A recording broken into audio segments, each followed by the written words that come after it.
देखिए, आज सबको जैसा कि पता है कि भीमराव अंबेडकर का जन्म 14 अप्रैल 1891 ईस्वी में हुआ था और आज भीमराव अंबेडकर जयंती है। लेकिन मुझे मेरा मानना ये भी है कि अगर रह दे लोकल मिनट आज जैसा कि सबको पता है कि भीमराव अंबेडकर का जन्म 14 अप्रैल 1891 ईस्वी को हुआ था और 14 अप्रैल को भीमराव अंबेडकर जयंती मनाया जाता है। आज अगर मैं उनके ऊपर कुछ ना बोलूं तो शायद मुझे लगता है कि बहुत बड़ी कमी रह जाता, क्योंकि लगभग आज के कंटेंट में भीमराव अंबेडकर जैसे महान विद्वान लोगों के बारे में अगर कुछ अच्छी बातें ना करे की जाए, अगर उनके बारे में नहीं बताया जाए आजकल के जनरेशन को, आजकल के बच्चे को, तो वह बच्चे शायद अपनी एजुकेशन में कुछ कमी को समझेंगे या बहुत बड़ी सफलता से वह बाधित रह जाएंगे। मैं क्यों मानता हूं कि भीमराव अंबेडकर के बारे में सभी को जानना चाहिए। जब मैं इस पुस्तक को पढ़ा तो मुझे पता चला कि हाँ, भीमराव अंबेडकर ने अपने जीवन में कितनी परिश्रम, मुशक्कत और तकलीफों को झेला है जो आम बच्चे या साधारण बच्चे नहीं झेल सकते हैं। आपको एक मैं बात बताना चाहता हूं भीमराव अंबेडकर के बारे में। सुनना, ध्यान से समझने की थोड़ा कोशिश करना, और मैं कहता हूं कि इस भीमराव अंबेडकर के विषय में सभी पेरेंट्स को और सभी बच्चे को भी बहुत गौर करके और ध्यान से सुनना चाहिए। भीमराव अंबेडकर के जीवन की शुरुआत सबसे जो गहरा और इंपॉर्टेंट होता है वह कब से? सबसे बड़ी बात यह है कि भीमराव अंबेडकर एक महार जाति के लोग हैं और महार जाति का होना उसके लिए, उनके धर्मों के लिए बहुत बड़ा पहाड़ था। किनके लिए? भीमराव अंबेडकर के लिए। भीमराव अंबेडकर महार जाति के थे, माने ऐसे जाति जो गाय या अन्य जैसे जानवरों को छीलते हैं। तो उनसे समाज में पहले जमाने में बहुत ज्यादा नफरत किया जाता था। इतना नफरत कि छोड़ो मत। हालांकि क्या होगा कि तुम अपने पूर्वजों से, यानी अपने दादा से या अपने नाना जी से या नाना जी से पूछोगे, यानी पहले जमाने के लोगों से पूछोगे तो तुम्हें बताएंगे कि कितना उनके साथ बुरा होता था। यानी छोटे जाति के लोगों के साथ, महार जाति के लोगों के साथ, या जो भी छोटे जाति के लोग हैं उनके साथ कितना बुरा होता था, बहुत बुरा। इतना बुरा कि जिस रास्ते से वो जाते थे ना, उस रास्ते को पानी से धोना पड़ता था। माने मनुष्य की एक ऐसी जाति अगर नीच जाति का हो जाता था तो अगर उस रास्ते चल गए तो लोग क्या करते थे कि पानी से धोते थे उस रास्ते को। समझ रहे? समझ रहे? छोटे जाति के लोग चप्पल नहीं पहन सकते थे, चप्पल तक नहीं पहन सकते थे, और इतना तक कि खटिया पर भी नहीं बैठ सकते थे। आप समझ सकते हो कि छोटे जाति के लोगों के साथ कितना ज्यादती हो रहा था। ठीक है, और उसमें एक थे कौन? भीमराव अंबेडकर। भीमराव अंबेडकर को आपको पता है कि आप उसके बारे में जानेंगे तो आपको लगेगा कि हाँ, कि पांव के तले जमीन खिसक गई हूं। अब क्या ऐसा भीमराव अंबेडकर के बारे में ऐसा है कि पांव के तले जमीन खिसक जाएगा? सुना ध्यान से।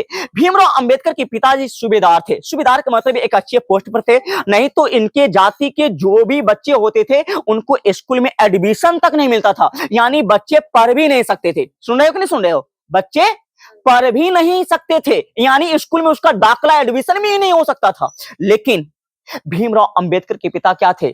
सूबेदार थे, यानी एक अच्छे पोस्ट पर, ओहदा पर थे, जिसके कारण इसका स्कूल में क्या हो गया? एडमिशन हो गया।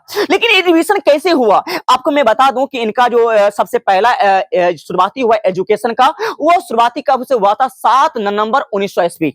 7 नवंबर 1900 ईस्वी से इनकी एजुकेशन की, प्रारंभिक शिक्षा की क्या हुई? शुरुआत हुई। सबसे पहले सतारा उच्च माध्यमिक विद्यालय में इनका एडमिशन हुआ। लेकिन किस शर्त पर एडमिशन हुआ?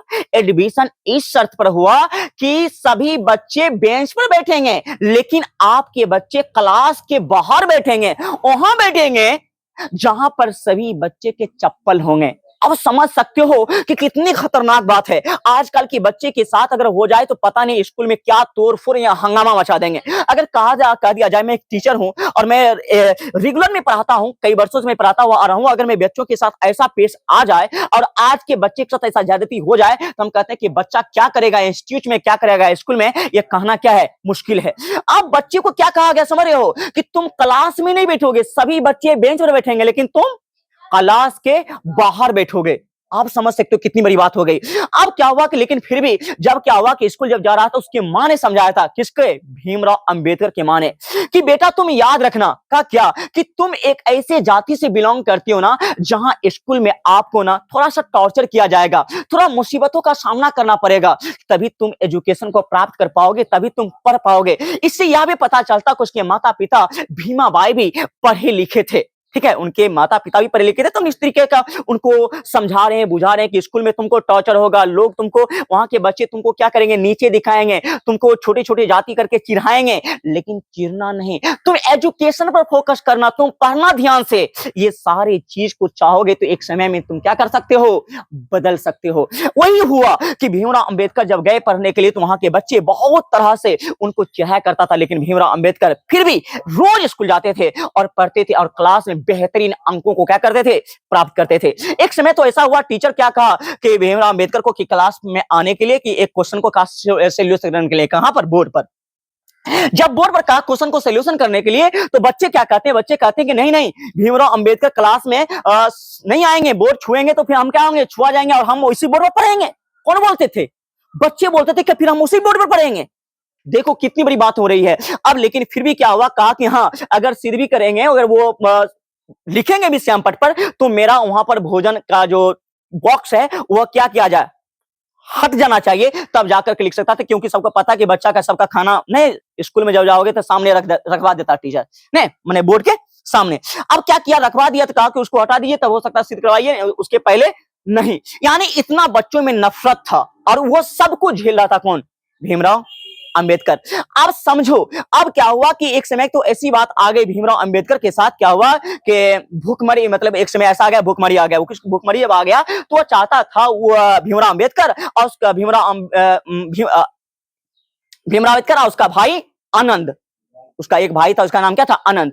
वो दोनों कहा था कि चलो क्या करते हैं कि पिताजी से मिलने के लिए जाते हैं। जब पिताजी के यहाँ मिलने जा रहे थे ना, तो ट्रेन से ठीक ठीक चल गए थे, लेकिन जब ट्रेन से उतरे, वहां से कुछ दूरी पर था, तो रेलगाड़ी, बैलगाड़ी ना, बैलगाड़ी, रेलगाड़ी पर उतरी और बैलगाड़ी पर चढ़ने वाले थे। पहले तो बैलगाड़ी चलता था ना। अब बैलगाड़ी पर जब चढ़ने के लिए बैठे ना, तो क्या बोला कि पता चल गया कि कौन जाति का है, महार जाति का। तो बैलगाड़ी चलाने वाला कहता है कि तुम बैलगाड़ी को खींचोगे, सुन रहे हो रे, कहा बैलगाड़ी को तुम खींचोगे तो तुमको बैठने के लिए देंगे या चलाने के लिए देंगे, उससे पहले नहीं।